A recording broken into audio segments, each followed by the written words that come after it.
ഇതര സംസ്ഥാന തൊഴിലാളികൾ മൂലം തൊഴിൽ നഷ്ടപ്പെടുന്നു എന്ന് പരാതിപ്പെട്ട് തൃശൂർ ഒല്ലൂരിൽ ആഭരണ നിർമ്മാണ തൊഴിലാളികൾ ഇപ്പോൾ സമരത്തിനിറങ്ങിയിരിക്കുകയാണ്. ഇവരെ നമ്മൾ ആശ്രയിച്ചിരുന്നത് കട്ടിങ്ങിനും പോളിഷിനാണ്.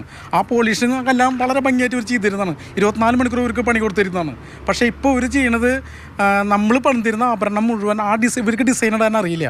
അപ്പോൾ ഓട്ടോമാറ്റിക് നമ്മൾ ചെയ്യുന്ന ഡിസൈൻ ഏതൊക്കെയോ അതൊക്കെ കണ്ടുപിടിച്ച് അവിടെ നിന്ന് കുറേ ആൾക്കാരും മറ്റുള്ളവരുടെ സപ്പോർട്ടും സഹായവും കൊണ്ട് ഒരു വളരെയധികം സാധനങ്ങൾ ഉൽപ്പാദിപ്പിക്കുകയാണ്. അത് പിന്നെ അത് തന്നെയല്ല, നമ്മളൊക്കെ വളരെ 100% ക്വാളിറ്റിയുള്ള ആഭരണം നിർമ്മിക്കാൻ വേണ്ടി ഉപയോഗിക്കുന്നത് ചെമ്പും കാര്യങ്ങളൊക്കെ. ഇവരെന്ന് വെച്ചാൽ ക്വാളിറ്റി കുറഞ്ഞ പലയിടത്തും പല റേറ്റിൽ കിട്ടുമല്ലോ, അങ്ങനെ ക്വാളിറ്റി കുറഞ്ഞ ആഭരണങ്ങൾ ഈ ചെമ്പ് ലോഹങ്ങൾ ഉപയോഗിച്ചിട്ട് ഇവർ നിർമ്മിക്കുന്നത്.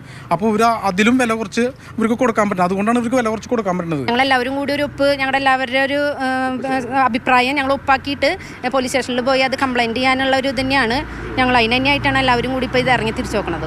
അപ്പോൾ ഇതിലെന്തായാലും ഒരു തീരുമാനം, നമുക്ക് നല്ലൊരു തീരുമാനം വേണം. തീർച്ചയായും. അതായത് ഇതര സംസ്ഥാന തൊഴിലാളികളുടെ കടന്നുകയറ്റം തങ്ങളുടെ ജീവിതത്തെ ബാധിച്ചു തുടങ്ങി എന്നുള്ളതാണ്. ഇനിയും ഇതിൽ നിന്ന് യാതൊരു വിധത്തിലും ഒരു പരിഹാരം ഉണ്ടായില്ലെങ്കിൽ കൂടുതൽ പ്രശ്നങ്ങളാവും ഇവർ നേരിടേണ്ടി വരിക എന്നുള്ളതാണ് ഈ തൊഴിലാളികൾ പറയുന്നത്. MS Lishoy, Mathrubhumi news, Thrissur. പ്രദീപ് ജോസഫാണ് നമുക്കിപ്പം ഉള്ളത്. പ്രദീപ്, അങ്ങനെ ഈ മലയാളികളിൽ ഒരു വിഭാഗക്കാർ ഭയന്നിരുന്നത് പോലെയൊക്കെ കാര്യങ്ങൾ സംഭവിക്കുകയാണ്. അങ്ങനെ എല്ലാ മേഖലകളിലും ഒക്കെ അന്യസംസ്ഥാന തൊഴിലാളികളുടെ സ്വാധീനം, സാന്നിധ്യം ഒക്കെ വരുന്നു. മലയാളികൾക്ക് തൊഴിൽ നഷ്ടപ്പെടുന്ന ഒരു അവസ്ഥയിലേക്കൊക്കെ കാര്യങ്ങൾ എത്തിച്ചേരുകയാണോ?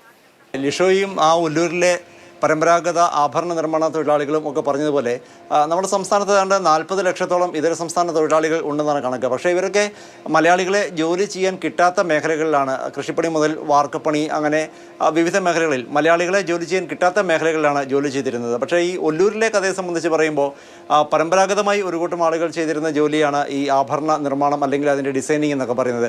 അവിടേക്ക് സഹായത്തിനായി ഒരിക്കലെത്തിയ ആളുകളാണ് ഈ ഇതര സംസ്ഥാന തൊഴിലാളികൾ. ആ ഇതര സംസ്ഥാന തൊഴിലാളികൾ ഇന്ന് ഈ മേഖല കീഴടക്കി എന്നുള്ളതാണ് ഒല്ലൂരിലെ ഒരുപറ്റം ആളുകളെ ബുദ്ധിമുട്ടിലാക്കുന്നത്. അതിൽ പ്രതിഷേധിച്ചാണ് ഇന്ന് അവരുടെ സമരപരിപാടികളും കാര്യങ്ങളും ഒക്കെ തന്നെ നടത്തിയത്.